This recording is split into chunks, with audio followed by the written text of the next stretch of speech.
हाँ जी, तो आज का हमारा टॉपिक रहेगा राजस्थान लोक सेवा आयोग, जिसे कि इंग्लिश में राजस्थान पब्लिक सर्विस कमीशन भी कहा गया है।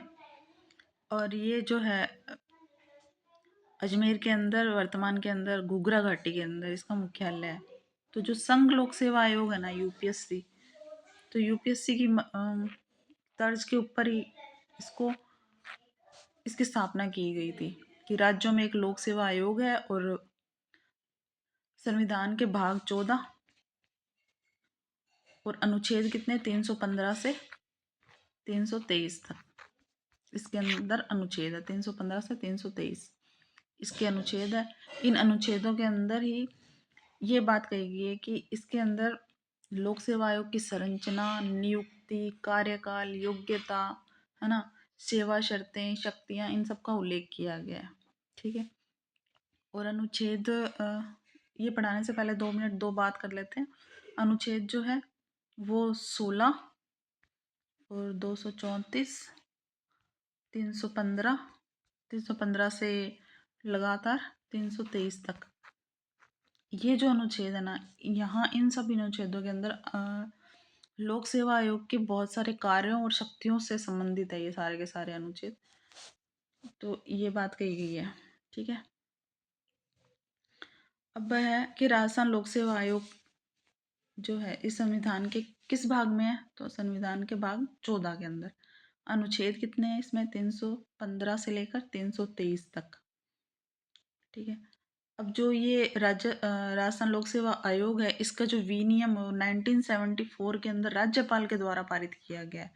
तो इसको राज्यपाल ही पारित करेगा। इसकी जो सेवा शर्तें होंगी, जो इनके कार्य होंगे, वो सब राज्यपाल के कहने से पारित होंगे। ठीक है। अब आरपीएससी के विनियम प्रक्रिया का सत्यापन अध्यादेश 1975 जो कि 4 फरवरी को, ये अध्यादेश तो है 1975 का, और ये प्रभावी कब से हुआ है, ये 4 फरवरी 1976 से, 4 फरवरी 1976 से ये प्रभावी हुआ है। ठीक है। इसको याद रखना है अच्छे से। अभी देखो इसमें 3 सन याद हुए हो गए इसमें कि 1974 में राज्यपाल ने इसको पारित किया, फिर 75 में इसके अध्यादेश लाया गया, और 76 के अंदर ये गवर्नर की मंजूरी से, मतलब कि राज्यपाल की मंजूरी से इसको प्रभावी कर दिया गया। ठीक है। अब बात आती है कि स्वतंत्रता से पहले क्या ऐसा था कोई लोक सेवा आयोग, तो हाँ जी, स्वतंत्रता से पहले 3 लोक सेवा आयोग थे। कहाँ कहाँ पर थे? जोधपुर में था 1939 में, जयपुर में 1940 में, और बीकानेर में 46 में। तो ये याद रखना, एग्जाम में आया हुआ है ये प्रश्न कि स्वतंत्रता से पहले कौन कौन सी रियासतों के अंदर लोक सेवा आयोग की स्थापना की गई थी, तो जोधपुर, जयपुर और बीकानेर। 39, 40, 46, जोधपुर, जयपुर, बीकानेर, JJB, और 39, 40, 46। ठीक है। इम्पोर्टेंट है ये, बहुत ज़्यादा इम्पोर्टेंट है। 16 अगस्त 1949 को राजस्थान के तात्कालिक राज प्रमुख, 1949 जब भारत आज़ाद हुआ था उन सालों में, तब तक जो राज प्रमुख थे, क्योंकि राज प्रमुख का पद बाद में ख़त्म कर दिया गया था 1956 में, तो तब तक तो मान सिंह जी थे, मान सिंह द्वितीय जयपुर के जो महाराजा थे। उन्होंने एक अध्यादेश जारी किया। कब किया? 16 अगस्त 1949 को ये मान सिंह द्वितीय ने अध्यादेश जारी किया, और जो कि प्रभावी कब से हुआ? 20 अगस्त 1949 को। जस्ट 4 दिन बाद में ये प्रभावी हो गया। 16 अगस्त 1949 को ये तत्कालिक राज प्रमुख मान सिंह द्वितीय ने अध्यादेश को जारी किया, और 20 अगस्त 1949 को ये पारित हो गया। धारा 1 की पालना के अनुसार, ठीक है, ये तो आपको याद हो गया। अब जो ये अध्यादेश था, इस अध्यादेश की जब ये पारित हो गया था, तो ये जो अध्यादेश लाया गया था 1975 का, तो इसमें धारा 1(3) थी। धारा 1 का पार्ट 3, ये जो धारा 1 है ना, इसका एक तीसरा 3 पार्ट नंबर है, जो इसके अनुसार इसकी पालना के अंदर क्या था कि 22 दिसंबर 1949 को इसको गजट में पारित किया गया। तो आपको लिखना है धारा 1(3), धारा 1(3) की पालना में, धारा 1(3) की पालना के अंदर 22 दिसंबर 1949 को गजट में इसको प्रकाशित करवा दिया गया। ठीक है, और इसका कार्य भी प्रारंभ करवा दिया गया। तो इसी दिन मूल समय यही था कि भी 22 दिसंबर को इसको गजट में प्रकाशित करवा दिया गया, और इसी दिन स्थापना हो गई थी। कहाँ पर हो गई? जयपुर के अंदर। तो जयपुर में उस टाइम में इसका मुख्यालय बना दिया गया था।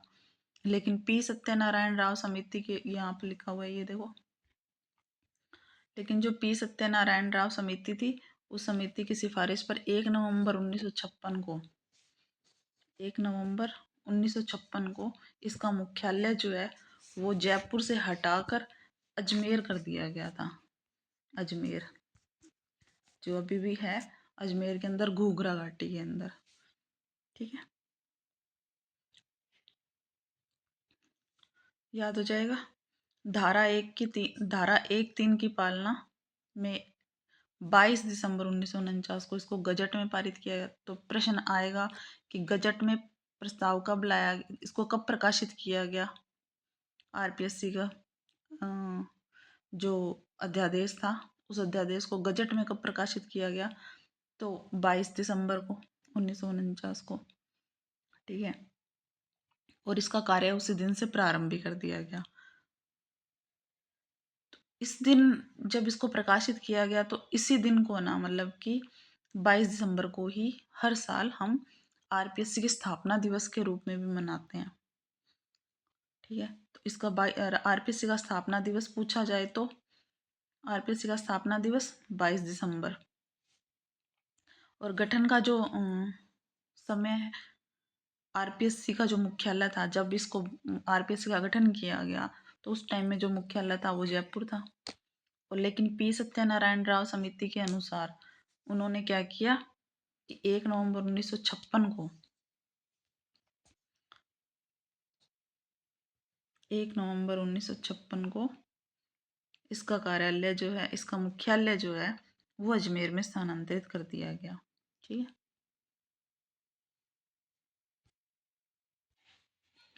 अब नेक्स्ट है कि जो ये आरपीएससी थी, आरपीएससी के जो भी सेवा शर्तें हैं, इन सेवा शर्तों के जो नियम हैं वो 1951 के अंदर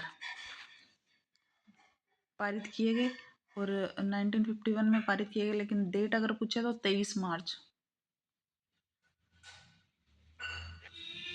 1951 को राजस्थान से लोक सेवा आयोग की सेवा शर्तें व कार्यों के जो सीमा नियम है वो 23 मार्च 1951 को पारित किया गया।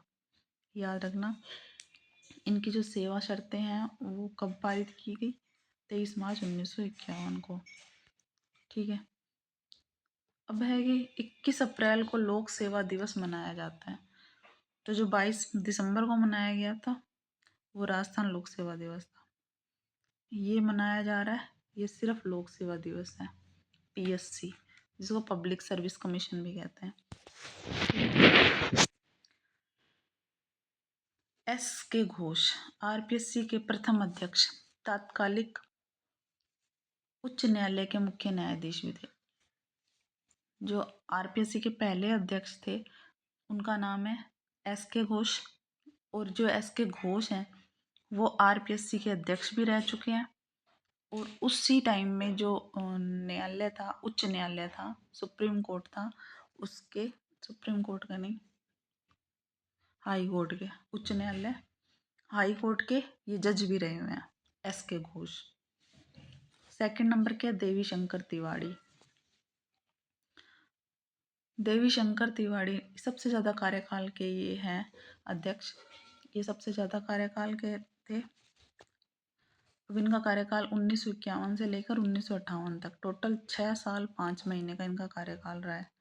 देवी शंकर तिवाड़ी, अब इसको याद रखने के लिए मैंने तो इसको ऐसे याद रखा, देवी है तो देवी जो है सबसे ज़्यादा लंबे टाइम तक टिक के रहेगी। तो सबसे ज़्यादा कार्यकाल भी देवी शंकर तिवारी का। और कब से कब तक? 6 साल तक टिकी ये, तो 6 साल 5 महीने 1951 से लेकर 1958 तक। फिर है B L Rawat. B L Rawat मतलब कि बी एल रावत मतलब कि इनका कार्यकाल जो है वो सबसे कम कार्यकाल है, न्यूनतम कार्यकाल है 34 डेज का, 34 दिन का कार्यकाल है। 1/8/1966 से लेकर 3/9/1966 तक 34 दिन का इनका कार्यकाल है। बी एल रावत का सबसे कम कार्यकाल बी एल रावत 1/8/1966 से 3/9/1966 तक। एन के बैरवा। एन के बैरवा जो है आरपीएससी के अध्यक्ष भी रहे हैं और ये सचिव भी रहे हैं, दोनों ही पदों पर रहे हैं। देखो एन के बैरवा बैरी है, इसी वजह से ये अध्यक्ष भी रहेगा और सचिव भी रहेगा, और इसी वजह से हमको इसको इतना बैरी है हमारा कि हमको इसको याद भी करना पड़ रहा है। ठीक है। बी एल रावत सबसे कम कार्यकाल वाले, 34 दिन का कार्यकाल था। देवी शंकर तिवारी देवी है तो लंबे टाइम तक टिकेगी, तो सबसे अधिक कार्यकाल वाली 6 साल तक टिकी, 6 साल 5 महीने तक देवी शंकर तिवारी। और एस के घोष ये पहले पहले थे, घोष किया इन्होंने कि मैं आरपीएससी का सदस्य बन रहा हूँ, अध्यक्ष बन रहा हूँ।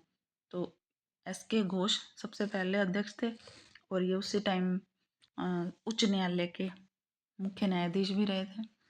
देवी शंकर तिवारी सबसे अधिक कार्यकाल वाले, बी एल रावत न्यूनतम कार्यकाल वाला, और एन के बैरवा ये इतने बैरी थे कि ये मुख्य सचिव भी रहे और ये आरपीएससी के अध्यक्ष भी रहे। ओपी गुप्ता। ओपी गुप्ता जो है राजस्थान के मुख्य सचेतक, ओपी गुप्ता, ठीक है, मुख्य सचेतक, राजस्थान सरकार के मुख्य सचेतक के रूप में इन्होंने काम किया। ओपी गुप्ता ने राजस्थान सरकार के मुख्य सचेतक के रूप में इन्होंने काम किया है, ओपी गुप्ता ने। एस डी उज्ज्वल। एस डी उज्ज्वल जो है ये राजस्थान के मुख्य सचिव भी रहे हैं और आरपीएससी के सदस्य भी रहे हैं। भी ध्यान रखना ये आरपीएससी के सदस्य रहे, ये आरपीएससी के अध्यक्ष नहीं रहे। जबकि एन के बैरवा थे वो आरपीएससी के अध्यक्ष भी थे और सचिव भी थे। लेकिन उज्ज्वल जो है ये राजस्थान के मुख्य सचिव तो रहे हैं लेकिन आरपीएससी के अध्यक्ष नहीं है, आरपीएससी के सदस्य ही रहे थे। आरपीएससी अब तक 7 ऐसी महिलाएं हैं, महिला सदस्य रही हैं, अब तक 7 महिला सदस्य रह चुकी हैं, लेकिन एक भी अध्यक्ष नहीं बनी। तो मतलब कि जितने के भी नाम आएंगे वो सब सदस्य ही हैं। पहली कांता कतूरिया, दूसरी प्रकाशवती शर्मा, तीसरी कमला भील, चौथी दिव्या सिंह, पांचवी राजकुमारी गुज्जर, संगीता आर्य और मंजू शर्मा। कांता, प्रकाशवती, कमला, दिव्या, राजकुमारी, संगीता, मंजू, ये दोनों तो अभी भी है। संगीता आर्य और मंजू शर्मा ये तो अभी भी राजस्थान लोक सेवा आयोग की सदस्य हैं वर्तमान में। तो कांता कथूरिया, प्रकाशवती शर्मा, कमला भील, दिव्या सिंह, राजकुमारी गुज्जर, संगीता आर्य, मंजू शर्मा, याद तो करना पड़ेगा कैसे भी करो। देखो कांति आती है तो कांति आएगी तो प्रकाश आएगा, प्रकाश किसमें? कमल के अंदर, और वो दिव्य हो जाएगा एकदम।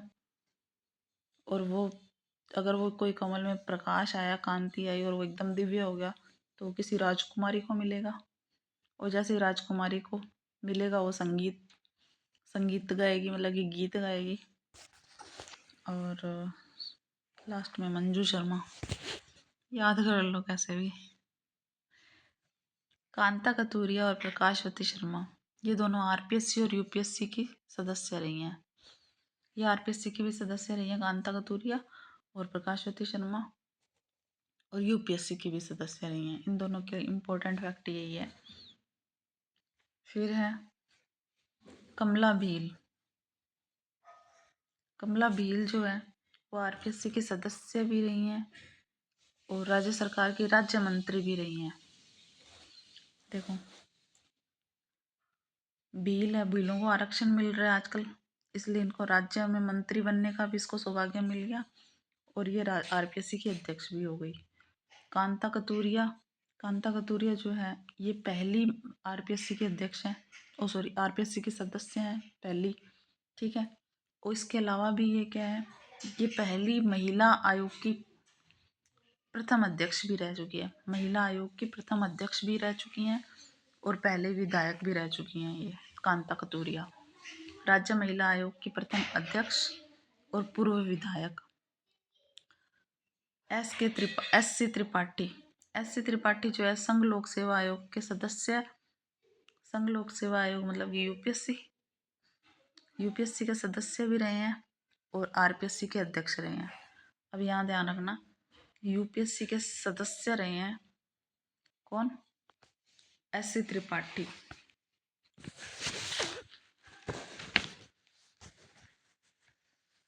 एस सी त्रिपाठी जो है यूपीएससी के तो सदस्य रहे हैं और आरपीएससी के अध्यक्ष रहे हैं, जबकि कांता कतूरिया जो थी, कांता कतूरिया, एक मिनट, कांता कतूरिया और प्रकाशवती शर्मा थी ना, प्रकाशवती शर्मा, ये दोनों आरपीएससी और यूपीएससी की सदस्य रही हैं। कमला बील आरपीएससी की सदस्य रही है, जो कि राजस्थान सरकार की मंत्री भी रही है। कांता कतूरिया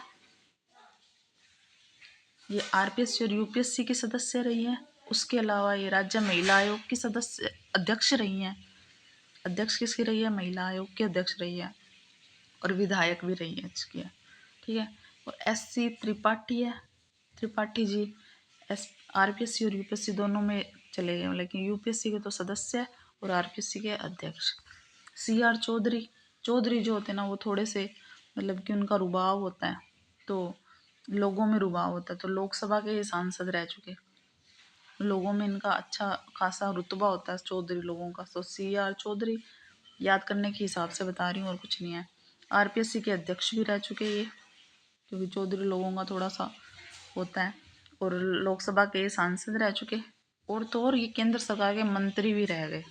तो अभी चौधरी साहब हैं तो अच्छे अच्छे पद पे आए हैं, आरपीएससी के अध्यक्ष, लोकसभा के सांसद और केंद्र सरकार के मंत्री।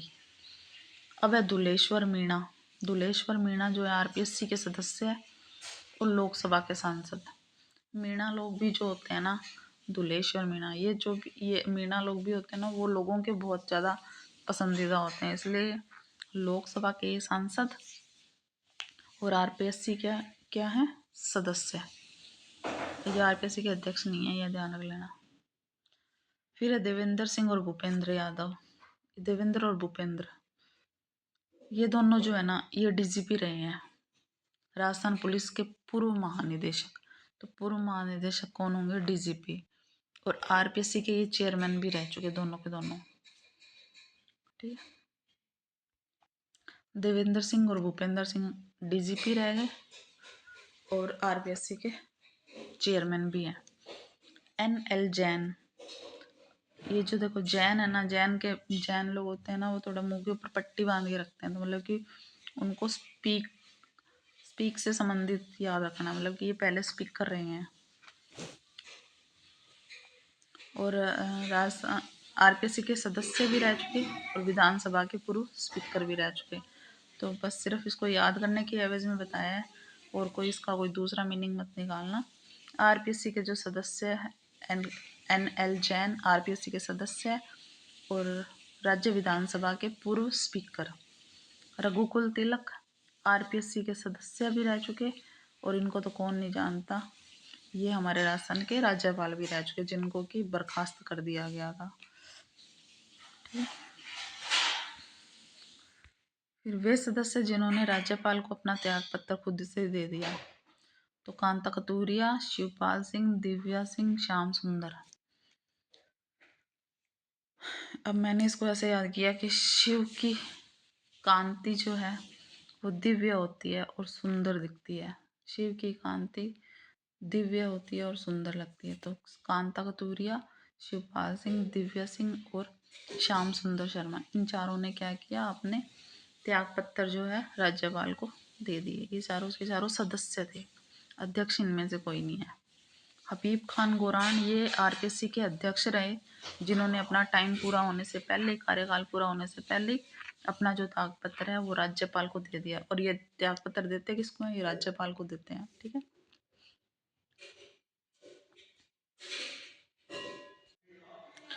तो अब आरपीएससी के बारे में कुछ इंपॉर्टेंट फैक्ट है कि आरपीएससी है क्या।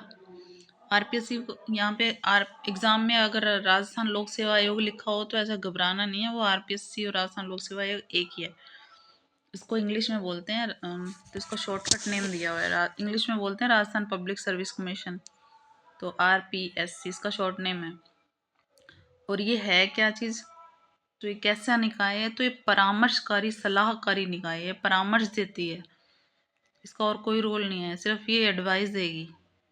मानना न मानना राज्य सरकार के ऊपर निर्भर करता है, वो उसमें कोई बाध्य नहीं है।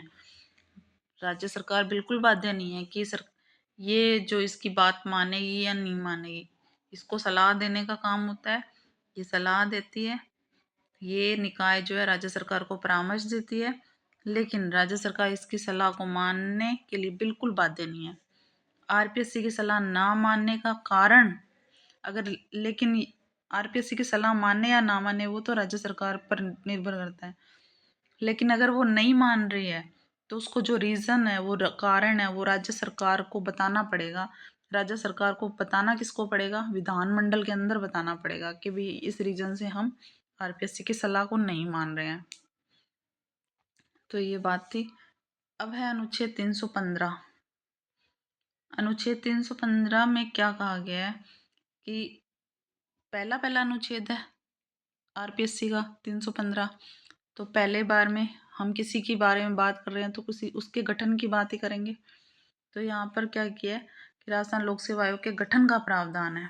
तो पहले बारे में क्या है, 15 के अंदर क्या है, गठन। अब इसके दो दो पार्ट हैं, 315(1), 315(2। पहला है 315(1), तो प्रत्येक राज्य के अंदर एक पीएससी होगा, मतलब कि एक लोक सेवा आयोग होगा, जिसका गठन जो है वो किसके द्वारा किया जाएगा? राज्यपाल के द्वारा। राज्यपाल के द्वारा किया जाएगा, और गठन की जो विधि है वो राज्य मंडल के द्वारा बनाई जाएगी। इसका गठन तो राज्यपाल करेगा, लेकिन जो गठन का तरीका है, जो विधि कानून है, वो कौन बनाएगा? राज्य विधान मंडल। ठीक है। 315(1) में तो ये बात कही गई है कि प्रत्येक राज्य में एक पीएससी होगा, मतलब लोक सेवा आयोग होगा, जिसका गठन राज्यपाल करेगा, और इस गठन करने के बाद में जो इसकी विधि है, जो इसके कानून है, वो कौन बनाएगा? राज्य विधान मंडल।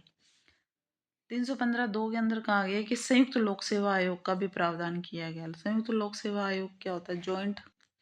जॉइंट पीएससी, मतलब कि दो या दो से अधिक राज्यों के अंदर भी जो लोक सेवा आयोग होगा वो एक होगा, कंबाइंड होगा, जॉइंट किया हुआ होगा, तो उसको जेपीएससी कहा गया है, जॉइंट पीएससी। ठीक है।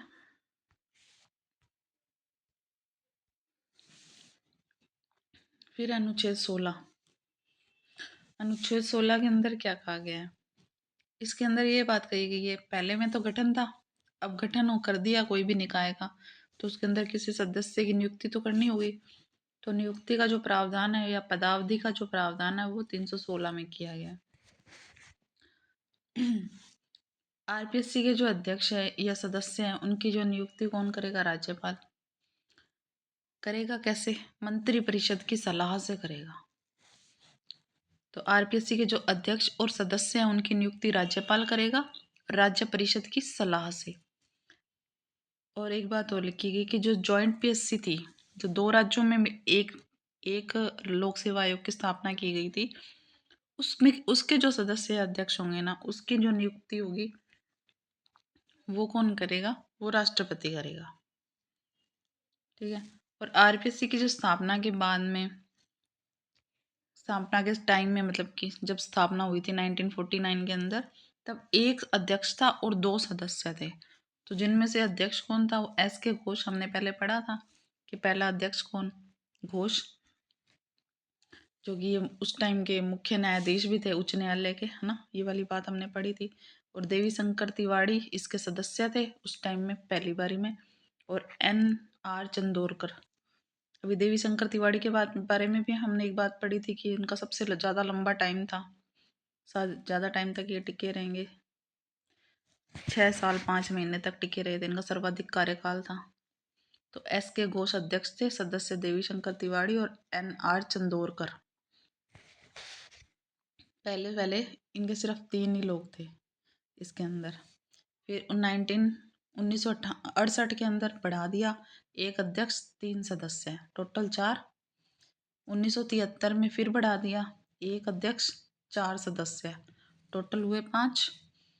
1981 में फिर बढ़ाया तो एक अध्यक्ष 5 सदस्य, टोटल 6। और 2011 में ये टोटल 8 कर दिए गए इस तरह से, एक अध्यक्ष और 7 सदस्य। तो एग्ज़ाम में अगर पूछा जाता है तो या तो पहला पूछा जाएगा या लास्ट वाला पूछा जाएगा, पर फिर भी अगर पूछ ले तो हमें कहीं पे अटकना नहीं है। 68 देखो, पहले पहले 3 थे, ये तो याद रह ही जाएगा। पहले पहले 3 थे, एक अध्यक्ष और 2 सदस्य। फिर 3 के बाद में 4, 5, 6, ठीक, यहाँ पे रुकना 6 पर। 68 पहले 49 में थे, 49 के बाद में 68, 73, 81, 3, 4, 5, 6 और 2011 के अंदर हो गई ये 8, एक अध्यक्ष 7 सदस्य।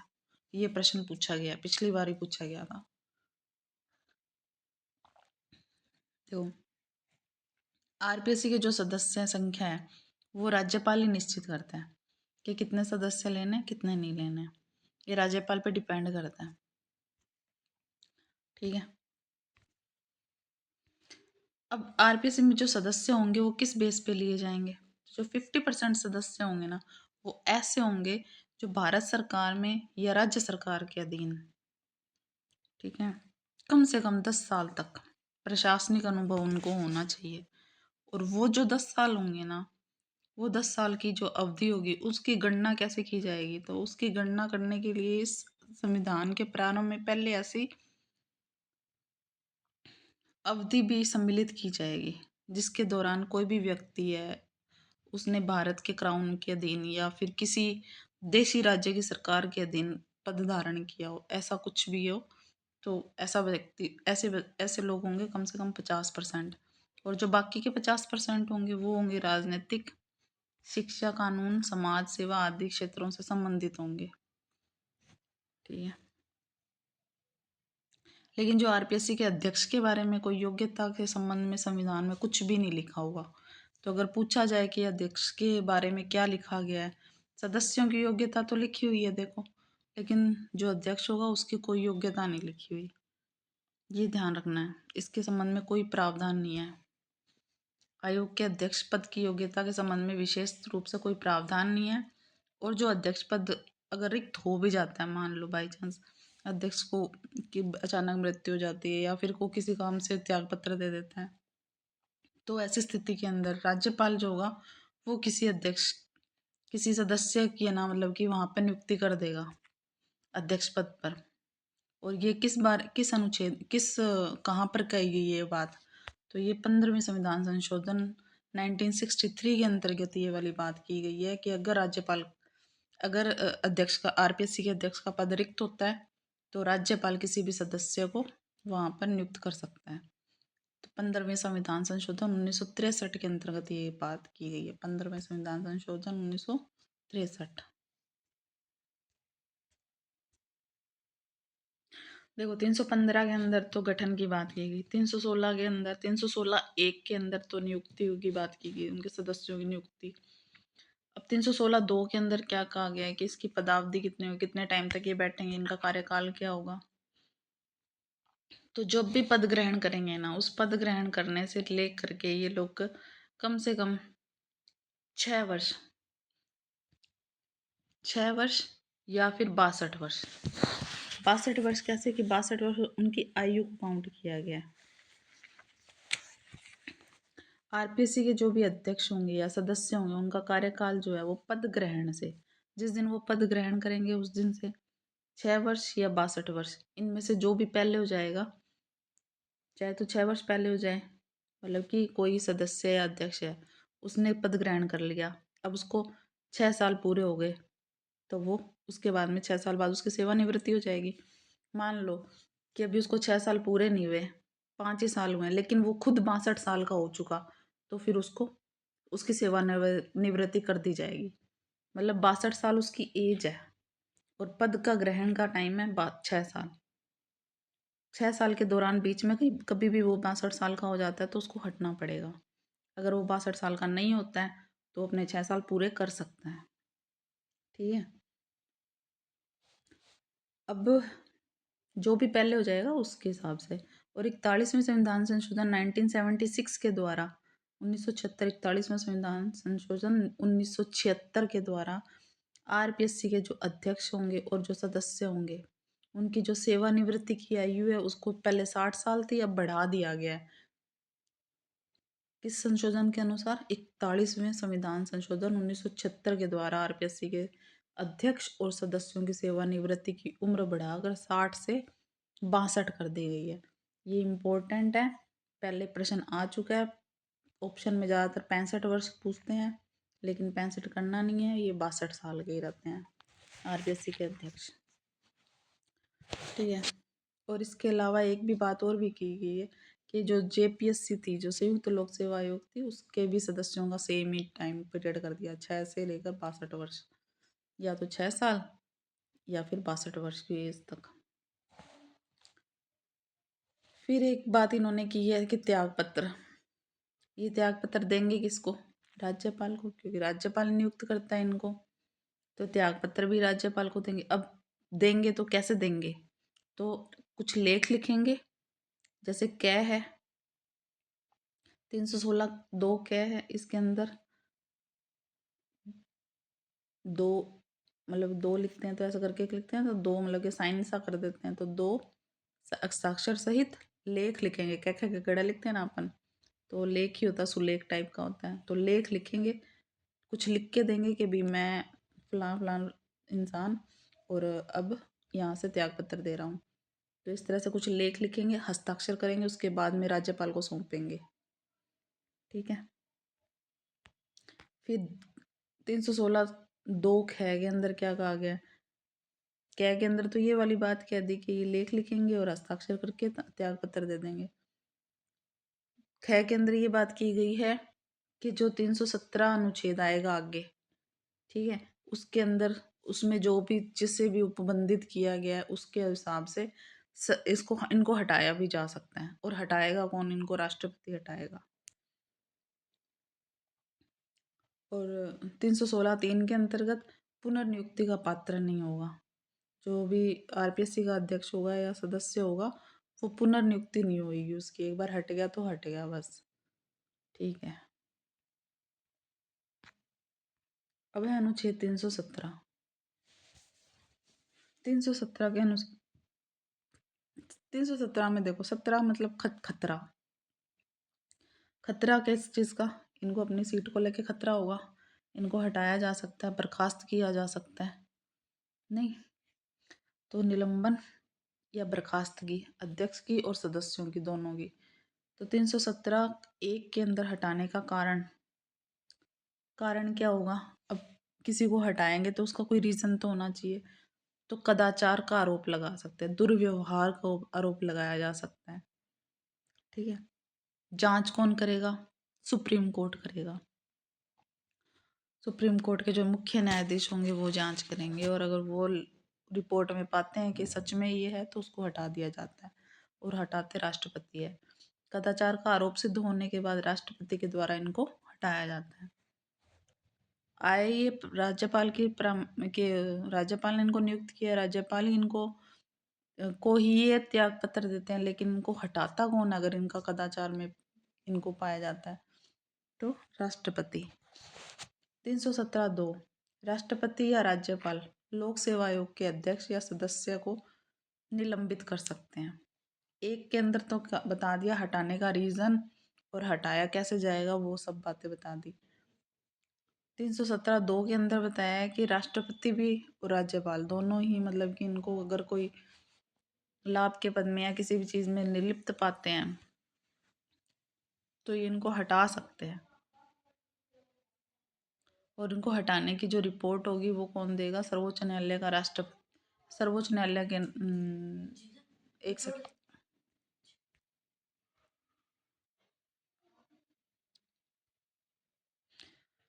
तो राष्ट्रपति को परामर्श की रिपोर्ट दी जाएगी कि भी कौन देगा, सर्वोच्च न्यायालय का न्यायाधीश देगा। 317(3) के अंदर इसके वो रीज़न बताए गए हैं कि कैसे कैसे हटाया जा सकता है।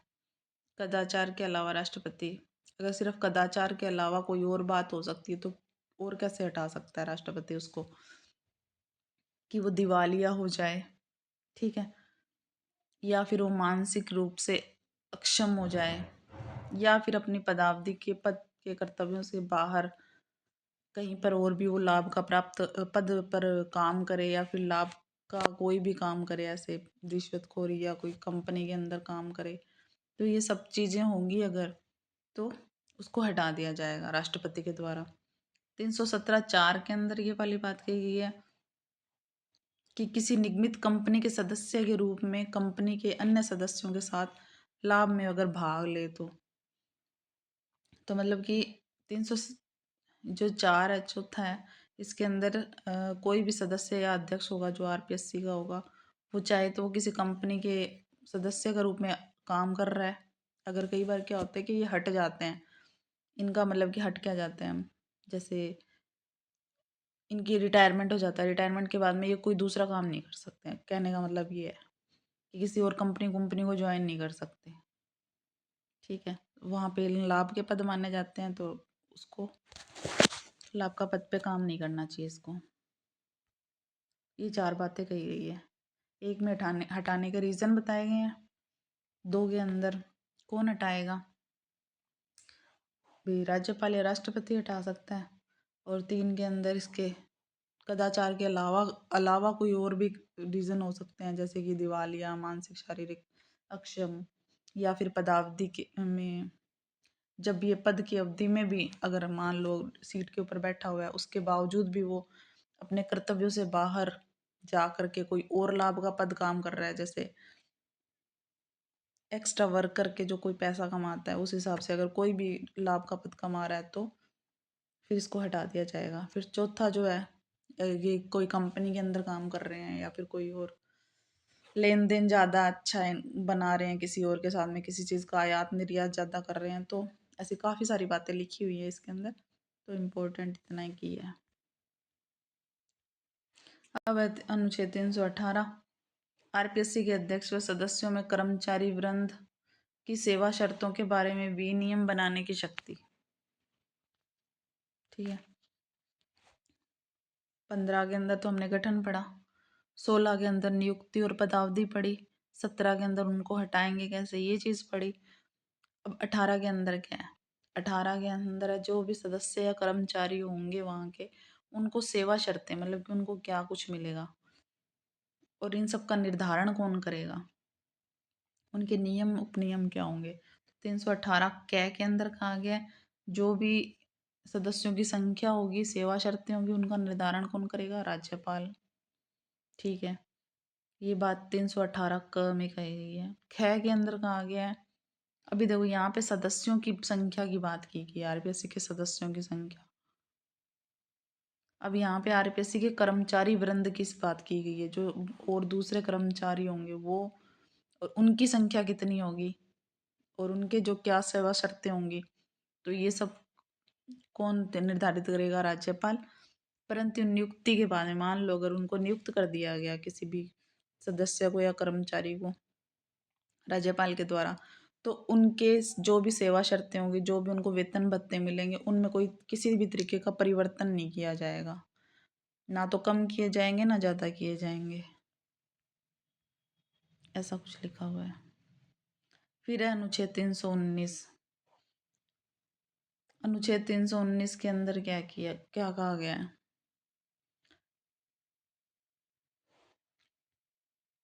लोक सेवा आयोग के अध्यक्ष व सदस्यों की सेवानिवृत्ति के बाद पद धारण करने के संबंध में प्रतिषेध।